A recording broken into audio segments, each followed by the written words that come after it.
Pri romski restavraciji ostaja skrivnost le še lokacija. Zagotovo se bo nahajala v središču Maribora, svoje vrata pa naj bi odprla septembra. Nestrpno čakamo, da se gostilna odpira, da se lahko mi Romi tudi dokazujemo. Skuhalo se bo tradicionalno jedi, romske specialitete, ker imamo bogate specialitete. Romani Kafenava oziroma romska restauracija bo tudi odlična priložnost za zaposlitev Romov, ki sicer zaradi nizke izobrazbe ali predsodkov delodajalcev težko pridejo do službe.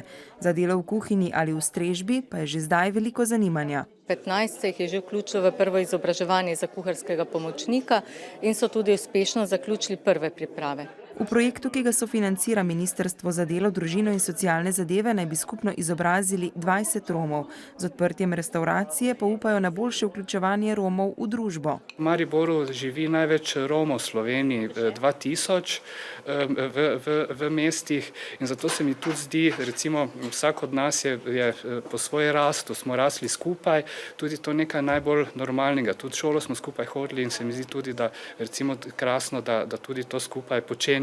Ne dvomimo o tem, da ta projekt romske restauracije ne bo uspešen, ne samo v Mariboru, ampak da bo temu sledila tudi neka mreža tovrstnih restauracij po celi Sloveniji ali pa vsaj po tem severovzhodnem delu Slovenije. Mariborsko romsko društvo Romano Prelipe si želi, da bi predsodki do Romov postali preteklost in se nadejajo velikega obiska gostov. Prepričani so, da bodo ljudje nad njihovo kulinariko in kulturo, če si bodo le dali možnost, da jo spoznajo, navdušeni.